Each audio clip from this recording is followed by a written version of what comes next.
কারাগারের মধ্যে আছি। রাসূলুল্লাহ সাল্লাল্লাহু আলাইহি ওয়াসাল্লাম বলেছেন, আদ-দুনিয়া সিজনুল লিল মুমিন ওয়াল জান্নাতু লিল কাফির।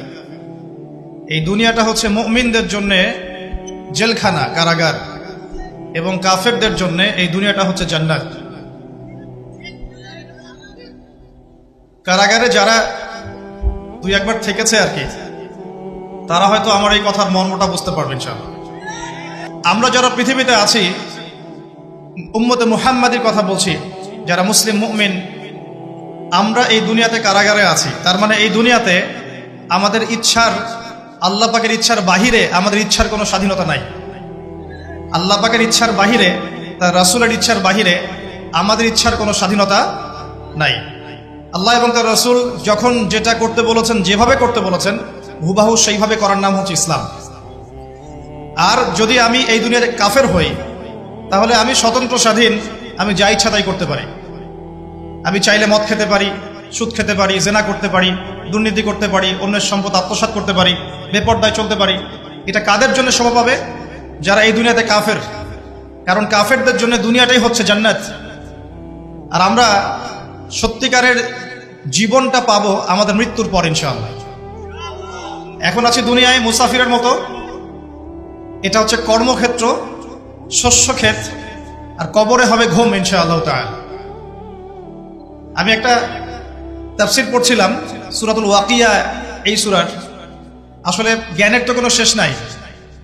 এই পর্যায়ে এসে আমার কাছে মনে হয় যে আমি ইসলামের হয়তো 5 থেকে 10% জ্ঞানও এখন পর্যন্ত অর্জন করতে পারি নাই, সত্যিই পারি নাই। তাই আমি নিজে অনেকটা ইতস্তত বোধ করি যে আমি মানুষকে আসলে কি শিখাবো। আমি ফিল করি যে আমি কোরআনুল কারীম, হাদিস, ইসলাম, আকীদা, ফিকহ, এই যে একটা সমুদ্র আছে, এই জ্ঞান সমুদ্রে কেবল ডুব দিয়েছি, এখান থেকে এখনো মণিমুক্তা আহরণ করতে পারি নাই। একটা হাদিসে পড়ছিলাম যে জান্নাতের মধ্যে জান্নাতের মধ্যে বড়ই গাছ থাকবে। কি গাছ? বড়ই গাছ। সাহাবী একজন বলছেন, বড়ই গাছে তো কাঁটা থাকে ইয়া রাসূলুল্লাহ, তো সেখানেও কি কাঁটা থাকবে? নবীজি বলছেন, না, সেই বড়ই গাছে কাঁটা থাকবে না, বরং সেখানে কাঁটার জায়গায় ফল থাকবে। কি থাকবে? ফল থাকবে। এবার নবীজি যে কথাটা বলছেন, এটা শুনে আমি বিস্মিত হয়ে গেলাম যে এই হাদিস তো কখনো পড়ি নাই। নবীজি বলছেন সাল্লাল্লাহু আলাইহি ওয়াসাল্লাম যে এক একটা বড়ইয়ের মধ্যে আল্লাহ রাব্বুল আলামিন 72টা করে রং দিবেন ইনশাআল্লাহ। যেই রংগুলো এবং স্বাদগুলো একটা থেকে আরেকটা আলাদা। তো দেখুন কত যে জ্ঞান আছে। এই যে জান্নাত, যেখানে আপনি অনন্ত জীবন পাবেন, আল্লাহ পাক আপনার প্রতি সন্তুষ্ট হবেন, রাদিয়াল্লাহু আনহু রাদু আনহু খালিদিনা ফিহা আবাদা, এই যে আয়াতগুলো আছে, জান্নাতে আপনি চিরস্থায়ী জীবন পাচ্ছেন, আল্লাহর দিদার পাচ্ছেন, আল্লাহ পাকের সন্তুষ্টি পাচ্ছেন, হৃদয় পাচ্ছেন। সেখানে আপনি সৎকর্মশীল বান্দাদের সাথে অনন্তকাল থাকতে পারবেন। হুরে আইন থাকবে আপনার জন্য, শারাব, গিলমান, জান্নাতের ফলমূল। সবচেয়ে বড় কথা, সেখানে মৃত্যু, কোনো কষ্ট, ক্লেশ আপনাকে স্পর্শ করবে না। এই যে অনন্ত জীবন, এই জীবনটার জন্যই আমরা এই দুনিয়ার কারাগারে পরীক্ষা দিচ্ছি। মাত্র এই দুনিয়ার কারাগারে কি করছে ভাই? পরীক্ষা দিচ্ছে। আসল জীবনটা শুরু হবে মৃত্যুর পর। এই পরীক্ষায় যারা পাশ করবে ইনশাআল্লাহ তাআলা, অনন্তকালের জীবনে তারা সুখী হবে ইনশাআল্লাহ। আর এই পরীক্ষায় যারা ফেল করে যাবে, অনন্তকালের জীবনে তাদের স্থান হবে চিরস্থায়ী জাহান্নাম। আল্লাহ পাক আমাদেরকে হেফাজত করুন, আমিন। আল্লাহুম্মা ইন্না নাসআলুকাল জান্নাতা ওয়া নাউযু বিকা মিনান নার। সকলেই বলে আমিন। এই কারাগারের জীবনে থাকতে গিয়ে কখনো কখনো এমন কিছু ঘটে যে বিস্ময় বোধ করতে হয়। মূল কথায় আসে, প্রিয় ভাইয়েরা, আমরা যারা এখন এই দুনিয়াতে আছি, নিঃসন্দেহে এটা আমাদের চিরস্থায়ী গন্তব্য নয়। কথা ঠিক না ভুল? আচ্ছা, আল্লাহ রাব্বুল আলামিন কি বলছেন সূরা জারিয়াতের 56 নম্বর আয়াত একটু দেখি। আল্লাহ পাক বলছেন, বিসমিল্লাহির রহমানির রহিম, ওয়া মা খালাকতুল জিন্না ওয়াল ইনসা ইল্লা লিয়াবুদুন। আমি জিন জাতি এবং মানব জাতিকে শুধুমাত্র আমার ইবাদত করার জন্যই সৃষ্টি করেছি। তাহলে দুনিয়াতে আসার যে সৃষ্টি তত্ত্ব বা সৃষ্টি দর্শন, সেটা কি বলেন? আল্লাহ পাকের ইবাদত করা, এটা হলো সৃষ্টি দর্শন। এই দুনিয়াতে আসার আমাদের সৃষ্টি দর্শনটা কি? ওয়া মা খালাকতুল জিন্না ওয়াল ইনসা ইল্লা লিয়াবুদুন। মানুষ আর জিনকে সৃষ্টি করেছি শুধু আমার ইবাদত করার জন্য। এখন অনেকে প্রশ্ন করতে পারে, তাহলে কি দুনিয়াবি কাজগুলো আমরা করব না?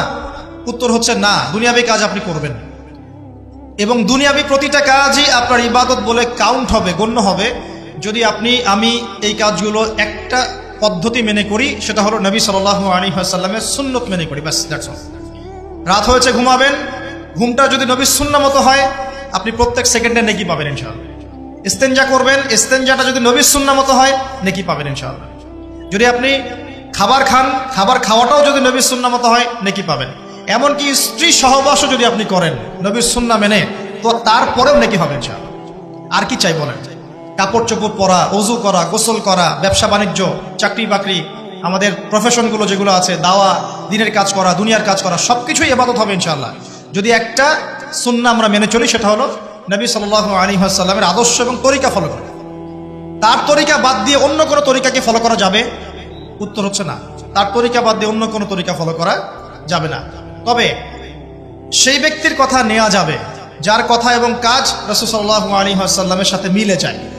কোনো সমস্যা আছে? কিন্তু কোনো ব্যক্তি যত বড়ই হোক না কেন, তার কথা এবং কাজ যদি রাসূল সাল্লাল্লাহু আলাইহি ওয়াসাল্লামের সাথে না মেলে, তাহলে সেটা নেওয়া যাবে না। আল্লাহ পাক দুনিয়াতে পাঠিয়েছেন তার ইবাদত করার জন্য।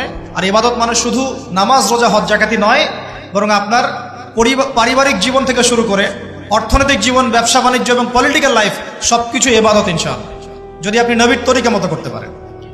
এখন একটা প্রশ্ন আসবে, এই ইবাদতটা কি আমরা শুধু ব্যক্তি জীবনেই করব, ইবাদতের জীবনেই করব, না পুরো জীবনে করব? এখন এই দাওয়াতটার খুব বেশি প্রয়োজন। আমরা অনেকেই নামাজ পড়ি কিন্তু সুদও খাই, আছি না? নাই? অনেকে তাহাজ্জুদ পড়েন কিন্তু ঘুষ খান, আছেন না? অনেকে মাশাআল্লাহ দান সদকা করেন, ভালো কাজও করেন, আবার বেপরদায় চলেন, এমনটা আছে না? এখানে বুঝতে হবে যে ইবাদত মানে শুধুমাত্র নামাজ, রোজা, হজ, যাকাতি নয়, বরং ইবাদত মানে আপনার জীবনের প্রতিটা ক্ষেত্র ইবাদত ইনশাআল্লাহ। যখন আপনি নামাজ, রোজা, হজ, যাকাত করছেন, তাসবিহ, তাহলিল, জিকির, আজকার করছেন, এগুলো ইবাদত হচ্ছে আলহামদুলিল্লাহ।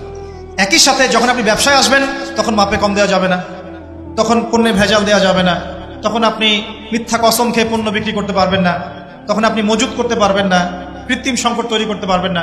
এখানেও আপনাকে সুন্নাহ ফলো করতে হবে। যদি এখানে গিয়ে আপনি রাসূলের সুন্নাহ ফলো না করেন, আল্লাহর বিধান আপনি না মানেন, তাহলে ইবাদত বন্দেগীর জীবনে লা ইলাহা ইল্লাল্লাহ থাকলেও ব্যবসা বাণিজ্যের জীবনে লা ইলাহা ইল্লাল্লাহ নাই। আমার কথা কি বোঝা যায়? একটু হলেও কি বোঝা যায়? আচ্ছা, আবার পারিবারিক জীবনে গেলেন, সেখানে আপনার সন্তান নামাজ পড়ছে না, আপনার মেয়েরা পর্দা করে না, স্ত্রীরা পর্দা করে না, তাহলে পরিবারের জীবনে লা ইলাহা ইল্লাল্লাহ মুহাম্মাদুর রাসূলুল্লাহ কিন্তু নাই, ইবাদতের ক্ষেত্রে আছে। আবার আপনি সমাজ জীবনে গেলেন, এখানে আপনি আল্লাহর বিধানকে পাশ কাটিয়ে বা আল্লাহর বিধানকে বাদ দিয়ে পশ্চিমাদের বিধান চর্চা করছেন, তার মানে এই জীবনে কিন্তু লা ইলাহা ইল্লাল্লাহ নাই। তো লা ইলাহা ইল্লাল্লাহ মুহাম্মাদুর রাসূলুল্লাহ কি শুধুমাত্র নামাজেই, না পুরো জীবনে পালন করতে হবে? এটাই হচ্ছে সেই আয়াতের ব্যাখ্যা। আল্লাহ পাক বলেন উদখুলু ফিস সিলমি কাফা, তোমরা পরিপূর্ণরূপে ইসলামে প্রবেশ করো। এখন ইসলামে পরিপূর্ণ প্রবেশের মানে হচ্ছে জীবনের একটা ক্ষেত্রে নয়, জীবনের সমস্ত ক্ষেত্রেই কোরআন এবং সুন্নাহকে ফলো করতে হবে। আল্লাহ পাক আমাদের সবাইকে তৌফিক ইনায়াত করুন, আমিন। এখন এই ইসলাম ছাড়া কি অন্য কোনো দিন আল্লাহর কাছে গ্রহণযোগ্য হবে? আল্লাহ পাক কি বলছেন শুনুন। আল্লাহ পাক বলছেন ওয়া মা ইয়াবতাগি গায়রাল ইসলামি দীনান ফালা ইউকবাল মিন, কেউ যদি ইসলাম ছাড়া অন্য কোনো দিন তালাশ করে, কোশ্চিনকালেও সেটা আল্লাহর কাছে কবুল করা হবে না। কোনটা কবুল করা হবে? আল্লাহ পাক বলছেন ইন্না দীনা ইনদাল্লাহিল ইসলাম, আমার কাছে, আল্লাহর কাছে, নিশ্চয়ই আল্লাহর কাছে একমাত্র গ্রহণযোগ্য দিন হচ্ছে কি? বলেন ইসলাম। তাহলে ইসলাম আল্লাহর কাছে একমাত্র গ্রহণযোগ্য দিন, এটা বাদ দিয়ে অন্য কোনো দিন কবুল হবে না। কেউ যদি তালাশ করে তাহলে সে ক্ষতিগ্রস্ত হবে। এবং এই ইসলামের মূল ভিত্তি হচ্ছে কোরআন এবং সুন্নাহ। এবং এই কোরআন সুন্নাহকে আমরা শুধু জীবনের এক ক্ষেত্রে বাস্তবায়ন করলে হবে না, সামগ্রিক জীবনে বাস্তবায়নের চেষ্টা করতে হবে। আল্লাহ পাক সবাইকে তৌফিক ইনায়াত করুন, আমিন। এবার আসেন যে এর ভিত্তিগুলো কি কি। এটা আমরা পাবো অন্য একটা হাদিস থেকে, যখন জিবরাইল আলাইহিস সালাম সরাসরি মানুষের রূপ ধরে মানুষের সামনে এসে নবীকে জিজ্ঞাসা করছেন যে ইয়া মুহাম্মদ সাল্লাল্লাহু আলাইহি ওয়াসাল্লাম আখবিরনি আনিল ইসলাম, আমাকে ইসলাম সম্পর্কে বলুন। নবী সাল্লাল্লাহু আলাইহি ওয়াসাল্লাম বলছেন আল ইসলাম, ইসলাম হচ্ছে আন তাশহাদা আল্লা ইলাহা ইল্লাল্লাহ ওয়া আন্না মুহাম্মাদান আবদুহু ওয়া রাসূলুহু। ইসলামের প্রথম পিলার হচ্ছে তুমি সাক্ষ্য দিবে আল্লাহ ছাড়া কোনো মাবুদ নাই এবং মুহাম্মদ সাল্লাল্লাহু আলাইহি ওয়াসাল্লাম আল্লাহর বান্দা এবং রাসূল। 2 ওয়া আন তুকিমাস সালাত, তুমি সালাত কায়েম করবে। 3 ওয়া আন তুতিয়াজ যাকাত, তুমি যাকাত প্রদান করবে। 4 ওয়া তাসুম রমাদান, রমজান মাসে সাওম রাখবে। আর 5 হচ্ছে ওয়া তুহিজ্জাল বাইত ইন ইসতাতা'তা ইলাইহি সাবিলা, আর তুমি রমজান আর তুমি হজ করবে যদি তোমার সামর্থ্য থাকে। সামর্থ্য না থাকলে নয়, সামর্থ্য থাকলে তুমি হজ করবে। এই 5টা হচ্ছে ইসলামের মৌলিক পিলার। কয়টা পিলার ভাই? 5টা। ইসলামের মৌলিক পিলার 5টা। ইমানের কয়টা? 6টা। মনে রাখবেন, ইসলামের পিলার কয়টা? 5টা। ইমানের কয়টা? 6টা। ইমানের 6টা হচ্ছে: 1 আল্লাহ বিশ্বাস, 2 ফেরেশতা মণ্ডলীতে, 3 আল্লাহর কিতাবগুলোতে, আসমানি কিতাবসমূহ, 4 নবী রাসূলগণ, 5 পরকাল, এবং 6 তাকদীর বা ভাগ্যের ভালো মন্দ। এই 6টার প্রতি মনে বিশ্বাস করলে, মুখে স্বীকার করলে এবং কাজে বাস্তবায়ন করলে একজন ব্যক্তি মুমিন হয়, আলহামদুলিল্লাহ। ঠিক আছে? ইসলামের 5টা ভিত্তি দিকে একটু তাকাই, আমরা এক নজর দেই। প্রথমটা কালিমা। আমরা কি সবাই কালিমার মর্ম হাকিকত বুঝি? যখন থেকে লা ইলাহা ইল্লাল্লাহ পড়েছেন, আপনি বাধ্য যে আল্লাহ পাকের বিধান বাদ দিয়ে আপনি অন্য কোথাও যেতে পারবেন না। এটা লা ইলাহা ইল্লাল্লাহের একটা মৌলিক কথা। লা ইলাহা ইল্লাল্লাহ বলেছেন মানে আল্লাহর সাথে আপনি শিরিক করতে পারবেন না। মুহাম্মদুর রাসূলুল্লাহ যখন বলেছেন, তার মানে আপনি সুন্নতের বাইরে কোনো বেদাত করতে পারবেন না। বুঝতে পারছেন? যখন লা ইলাহা ইল্লাল্লাহ বলেছেন, তখন শিরিক করা যাবে না, আল্লাহর বিধানের বাইরে যাওয়া যাবে না। যখন মুহাম্মদুর রাসূলুল্লাহ বলেছেন, তখন নবীর তরিকা সুন্নত বাদ দিয়ে অন্য তরিকার বেদাতে যাওয়া যাবে না। এখন আমরা তো দুঃখজনক যে আমরা আসলে মুসলিম পরিবারে জন্মগ্রহণ করেছি ঠিকই, কিন্তু আমরা শিরিক বুঝি না। কি বুঝি না? শিরিক বুঝি না। এখন মুসলিমরা আল্লাহ ছাড়া অন্য কারো কাছে চায় না। মুসলিমরা আল্লাহ ছাড়া অন্য কাউকে সেজদা করে। মুসলিমরা আল্লাহ ছাড়া অন্য কারো জন্য নজর মানত করে। মুসলিমরা গায়রুল্লাহর নামে এখন জবাই কিন্তু করে। হাতে বালা পরে ঘোরে, খুলে না। কেন? খুললে তার ক্ষতি হয়ে যাবে এই ভয়ে। মুসলিমরা এখন ছবি মূর্তির উপাসনা শুরু করেছে, করে নাই? করেছে কি করে নাই? এবং কোন কোন ক্ষেত্রে এগুলোকে প্রতিষ্ঠা করার প্রয়াস দেখা যাচ্ছে সমাজের মধ্যে। আরো আছে, মুসলিমরা এখন ভাগ্য গণকের কাছে যায় না? এ হাত দেখে দাও, ভাগ্য দেখে দাও। মুসলিমরা রাশি ফলে বিশ্বাস করে। রাশি ফল, অমুকের রাশি কি, তমুকের রাশি কি, আজকে কি হবে, কালকে কি হবে, তাই না? এগুলোতে বিশ্বাস করে। মুসলিমরা যুগ বা সময়কে গালি দেয়। মুসলিমরা বাতাসকেও গালি দেয়। মুসলিম অনেক সময় দেখা যায় আল্লাহ ছাড়া অন্য কারো কাছে দোয়াও করে এবং আশা করে যে অন্য কোনো মৃত মানুষ তাকে সন্তান দিতে পারবে, পরকালে পার করাই দিবে। এগুলো মুসলিমরা ভাবে না? এই শিরকগুলো সমাজের মধ্যে নাই। সমাজে এখন একটা নতুন শিরক আসছে। নতুন না, আসলে এটা প্রাচীন, কিন্তু এখন চর্চা বেড়েছে। চর্চাটা খুব বেড়েছে। এটা হচ্ছে এই যে তাবিজ কবজ কুফরি কালাম করার শিরক। এটা করে না? তাবিজ করা, কবজ করা, এই যে জাদুটোনা বানটোনা করা, এই কাজগুলো মানুষ করে না? এগুলো যে ব্যক্তি করবে সে ব্যক্তি মুশরিক হয়ে যাবে, শিরক করে ফেলবে। আর একটা আধুনিক শিরক আসছে। কি শিরক? আধুনিক। এটা আধুনিক কেন বললাম? এটা এই যে 1200 বছর থেকে এই শিরকটা খুব কম ছিল। বিগত 200-300 বছর থেকে এই শিরকটা একদম আকাশচুম্বী। সেটা হলো যে মুসলিমরা মানে অমুসলিমদের আদর্শ ধারণ করছে, আর অমুসলিমরা চাপিয়ে দিচ্ছে যে আল্লাহ পাক যেগুলো হালাল করেছেন সেগুলো তারা হারাম করে দিচ্ছে, আর আল্লাহ পাক যেগুলোকে হালাল করেছেন সেগুলো, আল্লাহ পাক যেগুলো হারাম করেছেন ওগুলো তারা হালাল করে দিচ্ছে। মানে আল্লাহর হালালকে মানুষ হারাম করছে, আল্লাহর হারামকে হালাল করে দিচ্ছে, মানে অপোজিট করছে। তো এই কাজটাকে মুসলিমরা করছে না এখন। একটু বলেন তো, সুদ কি হালাল না হারাম? আমরা এটাকে হালাল করি নাই, বরং ফরজ করে নিয়েছি। মাদক দ্রব্য কি হালাল না হারাম? আচ্ছা, হারাম যদি হয় তা আমরা কেন খাচ্ছি? আমরা হালাল করছি কেন? আমরা কেন হালাল করছি? জিনা ব্যভিচার কি হালাল না হারাম? আমাদের কাছে ফ্রি মিক্সিংটা এখন কমন। ফ্রি মিক্সিং অ্যাফেয়ার্সগুলো কমন। অ্যাফেয়ার্স করে না এমন ছেলে পেলে খুঁজে পাওয়া যায়? পাওয়া যায় না। অপসংস্কৃতি অনুসরণ করা আমাদের জন্য কি হালাল না হারাম? আর আমাদের যত সংস্কৃতি দেখবেন, বেশিরভাগই দেখবেন বাইরের সংস্কৃতি। বাইরে থেকে আমদানি করা বস্তা পচা সংস্কৃতি আমাদের। এই যে কয়েকদিন আগে ওয়ার্ল্ড কাপ শেষ হয়ে গেল, এই ওয়ার্ল্ড কাপ কি আমাদের সৃষ্টি করার নাকি অন্যদের? আমি একটা হিসাব করেছিলাম, একটা লেকচারে বলেছিলামও, এখন অনলাইনে আসে নাই। এই ওয়ার্ল্ড কাপ যে সবগুলো ম্যাচ দেখেছে, মানে কয়টা ম্যাচ? 64টা ম্যাচ মনে হয়।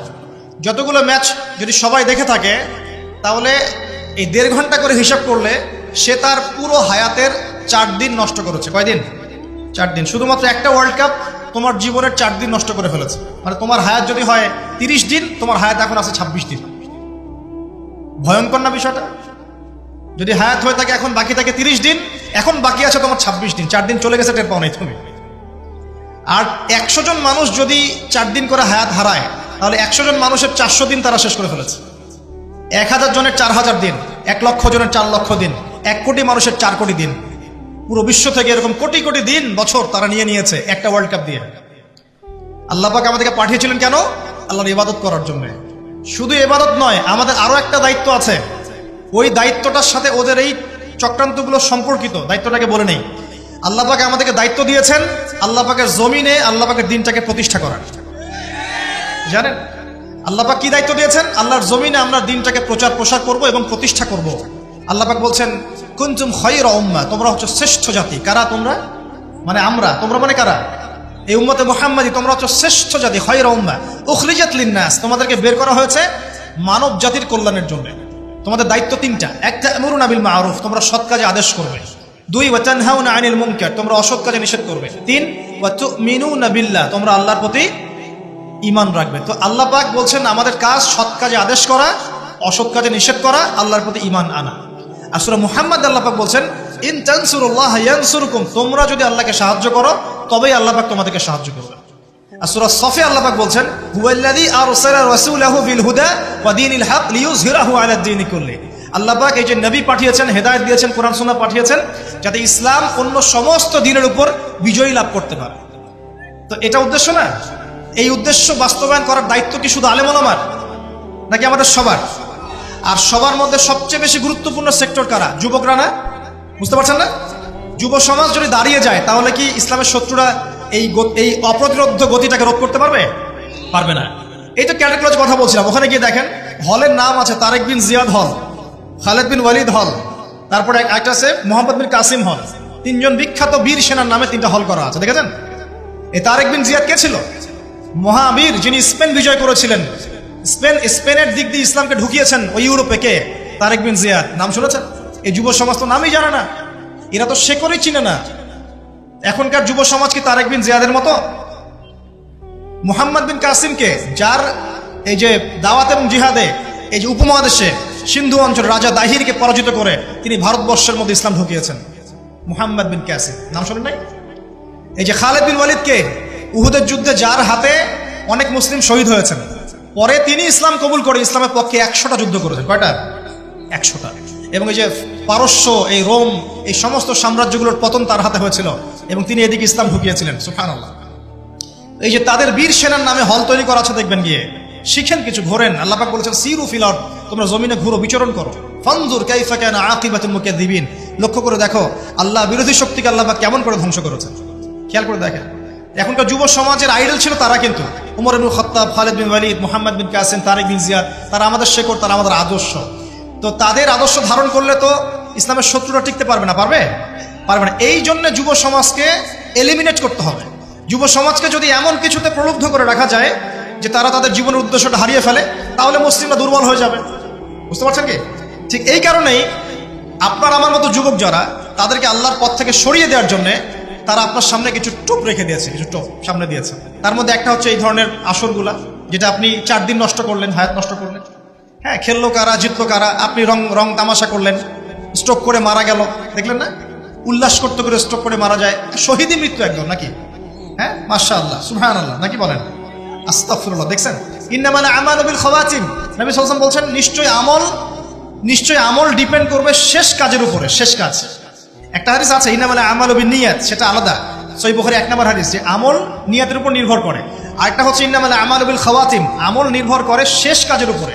মানে আপনি ভালো কাজ করছেন, শেষ বয়সে গিয়ে আপনি খারাপ হয়ে গেলেন, তাহলে তাকদীর আপনার উপর বিজয় হয়েছে। শেষ বয়সে যে কাজগুলোতে ইন্তেকাল করেছেন ওর উপর হিসাব হবে ইনশাআল্লাহ।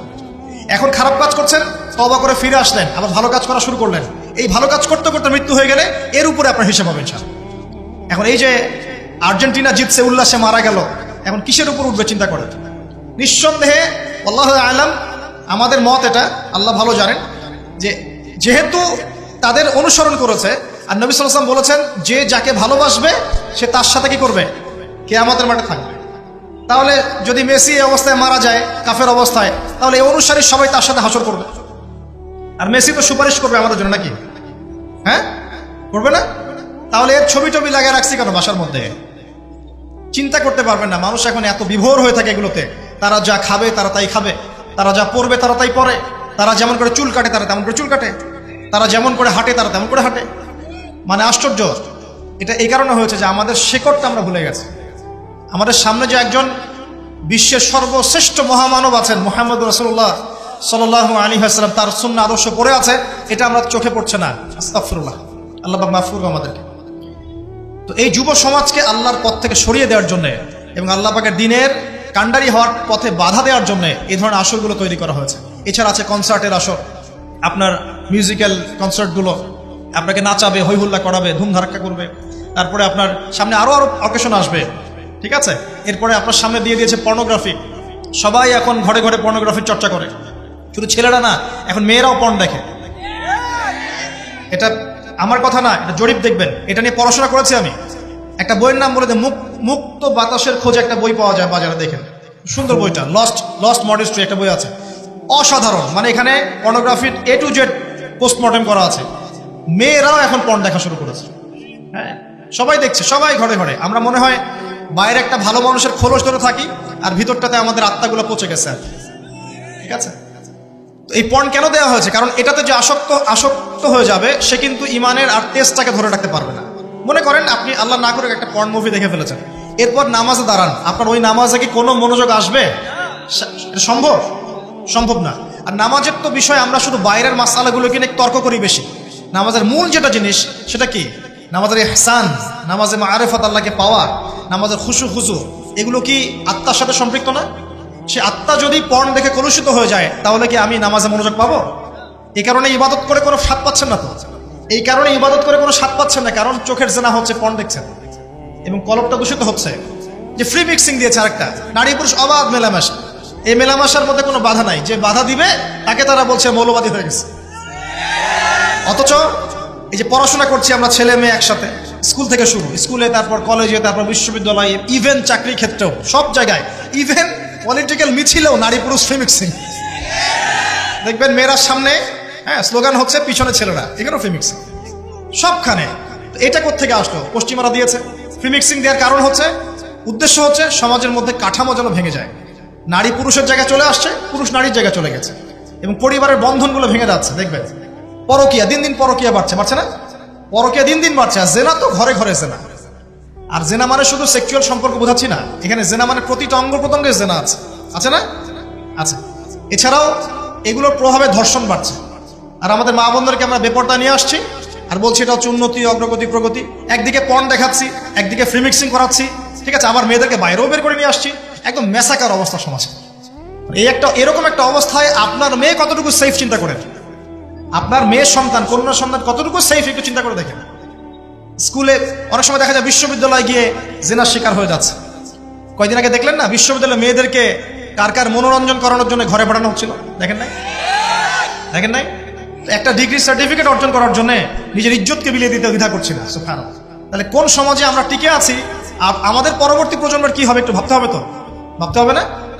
আল্লাহ পাক কিন্তু বলেছেন, যারা জানে না তারা কি সমান? আর যাদের কলব জিন্দা আর যাদের কলব মৃত তারা কি সমান? আল্লাহ পাক বলছেন, তোমরা জমিনে ঘোরাফেরা করো, বিচরণ করো, আশা করা যায় তোমাদের মৃত কলবগুলো জীবিত হবে ইনশাআল্লাহ। তো যুব সমাজের সামনে এগুলো টোপ দিয়েছে। আরো দিয়েছে বেকারত্বের ভয়। আল্লাহ পাক কোরআনে বলেছেন না, শয়তান তোমাদেরকে অশ্লীলতার প্রলোভন দেয় আর অভাবের ভয় দেখায়। আপনাদের সামনে বেকারত্বের ভয়। দেখবেন চাকরি পাওয়ার জন্য কি না করছেন আপনি, সুবহানাল্লাহ। একটা চাকরি পাওয়ার জন্য 20-30 বছর পড়াশোনা করছেন, লক্ষ লক্ষ কোটি কোটি টাকা ঢালছেন আপনি এখানে, কোটি কোটি টাকা ঢালছেন, লক্ষ লক্ষ টাকা ঢালছেন একটা জবের জন্য। কিন্তু আপনার এটা বিশ্বাস করা উচিত ছিল যে রিজিক শুধুমাত্র জব থেকেই আসে না, আরো অনেক ক্ষেত্র থেকে রিজিক আসতে পারে। আপনি কৃষিভিত্তিক অর্থনীতি ফলো করতে পারতেন, আপনি ব্যবসা করতে পারতেন, উদ্যোক্তা হতে পারতেন, আর অনেক কিছু করতে পারতেন। তো এখানে একটা সমস্যা হচ্ছে। আবার একটা সমস্যা হচ্ছে কি, যে আমাদের মধ্যে মাদকের একটা ব্যাপক সয়লাভ দেখা যাচ্ছে ইয়াং জেনারেশনের মধ্যে। ইয়াংদেরকে মাদক খাইয়ে এই যে মাদক তো আছে, মাদক খাওয়াচ্ছে, পর্ন দেখাচ্ছে, আপনাকে ফ্রি মিক্সিং করাচ্ছে, আপনার জীবনের উদ্দেশ্যটা ভুলিয়ে দিচ্ছে। এই কাজগুলো করার মূল উদ্দেশ্যটা কি? একটাই উদ্দেশ্য, যে এই মুসলিম যুব সমাজ যেন আর তারেক বিন জিয়াদ হতে না পারে, আর মোহাম্মদ বিন কাসিম হতে না পারে। যদি হতে পারে, যদি তার ওমর এবং খালিদ হতে পারে, তাহলে এই মুসলিমদেরকে ঠেকানো যাবে? এই মুসলিমরা জ্ঞানে অনন্য হবে, তখন আমলে অনন্য হয়ে যাবে, তাদের পারিবারিক আদর্শ সুন্দর হবে, ইমান শক্তিশালী হবে, তারা আমর বিল মারুফ নাহিয়ানিল মুনকারে কাজ করবে, দিনের প্রচার প্রসারে কাজ করবে, দেশের কল্যাণে কাজ করবে, দুর্নীতি দূর করবে, ঠিক আছে। পলিটিক্স করলেও ভালো পলিটিক্স করবে, যাতে করে মানুষের কল্যাণ হয়, মানবতার খেদমতে কাজ করতে পারবে, এক কথায় দিনটাকে প্রতিষ্ঠা করতে পারবে। তারা খুব ভালো করেই জানে যে যদি আপনারা ইমানদার হন, এই সমস্যা আছে। এই কারণেই আমাদেরকে জীবনের এই উদ্দেশ্য থেকে ভুলিয়ে দেওয়ার জন্য এই বর্তমান প্রেক্ষাপটের ফিতনাগুলোকে আপনার সামনে একদম সহজলভ্য করে দেওয়া হয়েছে। সহজলভ্য না?